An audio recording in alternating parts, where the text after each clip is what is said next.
स्वागत है दोस्तों, वो आपकी पसंदीदा channel explain all math for you में। देखो दोस्तों, आज की इस वीडियो में मैं आपको बताने वाला हूँ शून्यकों का योगफल और गुणनफल कैसे निकालते हैं। अगर आपको शून्यकों का योगफल और गुणनफल निकालना नहीं आता है तो कोई टेंशन की बात नहीं है, क्योंकि इस वीडियो को केवल आप शुरू से लेकर एंड तक जरूर देखें। मैं गारंटी देता हूँ आपको एकदम सरल तरीका से समझ में आने वाला है। इस टॉपिक पर प्यारे बच्चों पेपर में क्वेश्चन पूछ दिए जाते हैं, तो आइए इस क्वेश्चन को सोल्व करते हैं एकदम सरल तरीका से। देखिए क्वेश्चन क्या कह रहा है।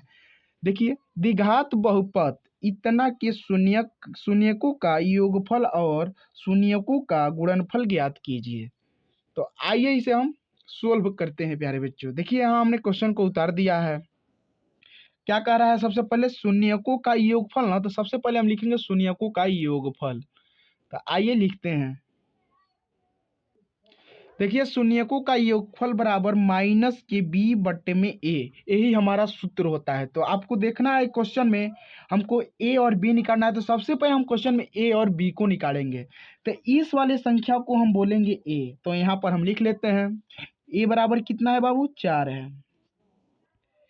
ऐसे हम मानेंगे बी, तो बी बराबर कितना है, -12 है। तो बी बराबर -12 और सी बराबर 14 है, तो 14 को हम रख देंगे।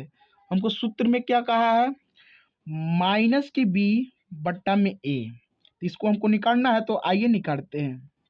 माइनस के बी, तो यही तो है माइनस का बी। तो देखिए माइनस का 12 है बी में, तो माइनस अब माइनस हो जाते हैं प्लस। अब क्लास 10 में है तो इतना आपको आता होगा। तो आइए विस्तार से लिखकर हम समझते हैं। देखिए क्या है, माइनस है ना, तो माइनस लगाइए। अब ब्रैकेट के अंदर 12 ले लीजिए। बी बराबर कितना है, 12।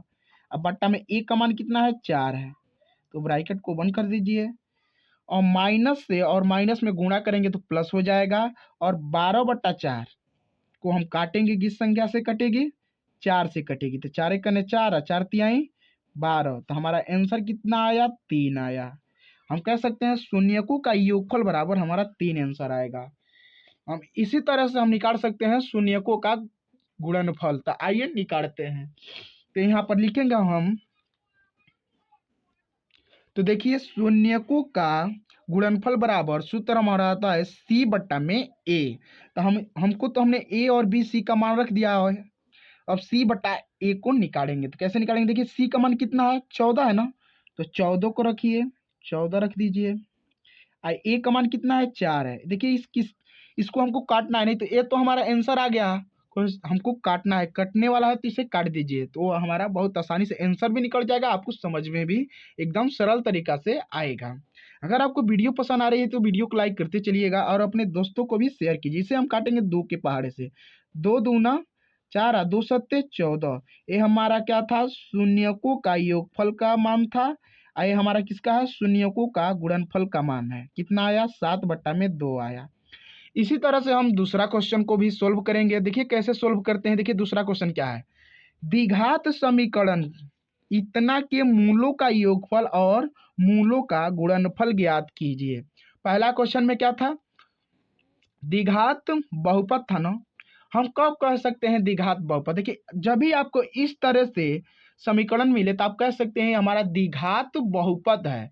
आप द्विघात समीकरण कब कह सकते हैं, देखिए ये हमारे पास समीकरण है, इसके बराबर में क्या है, 0 है, तो हम कह सकते हैं ये हमारा द्विघात समीकरण है। क्यों कह सकते हैं, देखिए यहाँ पर दो दो घात लगा है ना, तो हम कह सकते हैं हमारा द्विघात समीकरण है। अगर यहीं पर 3 घात लगा रहता तो हम कह सकते हैं द्विघात हमारा सॉरी त्रिघात या समीकरण है। तो इसी तरह ये भी सोल्व होगा। इसमें क्या कहा था, शून्य निकालने के लिए, इसमें क्या कहा है, मूल्य निकालने के लिए। तो हम मूल्यों निकालेंगे, मूलों की योगफल निकालेंगे और मूलों का गुणनफल निकालेंगे। तो आइए निकालते हैं, क्या दिक्कत है।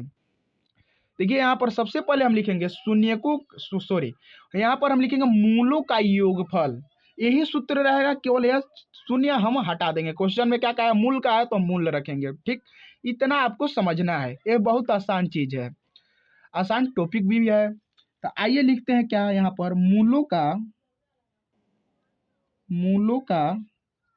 योगफल योगफल बराबर क्या होता है, माइनस के बी बट्टा में ए। हो जाएंगे। यही सूत्र रहेंगे प्यारे बच्चों, क्या रहेंगे, यही सूत्र रहेंगे। केवल आप मूल हट शून्य की जगह पर मूल लगा देंगे। क्यों लगा देंगे, क्वेश्चन हमको मूल कह रहा है। तो आइए सबसे पहले हम इसको निकाल लेते हैं। इसका हम नाम दे देंगे ए बराबर 4 कर देंगे, इसको हम 4 रख देंगे ए बराबर, और इसको हम बी के स्थान पर रखेंगे। तो बी बराबर कितना है, माइनस के 6 है, तो माइनस के 6 रख देंगे। इसी तरह सी बराबर कितना रखेंगे, माइनस के, देखिए यहाँ पर 17 है तो 17 को रख देंगे। ठीक, अब इस मान पर रखिए, आपका आंसर आएगा। मान पर रखिए, क्या दिक्कत है, क्या है, माइनस का बी बट्टा में ए है। तो देखिए माइनस का बी कितना है, माइनस का 6 है। तो सूत्र में हमारा पहले माइनस दिया तो पहले लगा देंगे, और माइनस का 6 है तो इसको हम ब्रैकेट में ले लेंगे। ठीक, बट्टा में ए कितना है, 4 है, तो 4 को रख देंगे। अब इसे काट लीजिए। हम माइनस से गुणा करेंगे तो प्लस का मान मिलेगा, तो यहाँ पर हम रख सकते हैं 6 बट्टा में 4। अब इसे काट दीजिए, 2 के पहाड़े से कटेगा, 2 दूना 4 और 2 तिहाई 6। आंसर कितना आया, 3 बट्टा में 2। अब इसी तरह से हम निकाल सकते हैं मूलों का गुणनफल। तो आइए मूलों का गुणनफल निकालते हैं। इधर जगह नहीं है तो हम यहाँ पर सॉल्व कर रहे हैं। तो क्या लिखेंगे, मूलों का गुणनफल, ये फल तो हमने निकाल दिया, यहाँ पर लिखेंगे हम मूलों का गुणनफल लिखेंगे।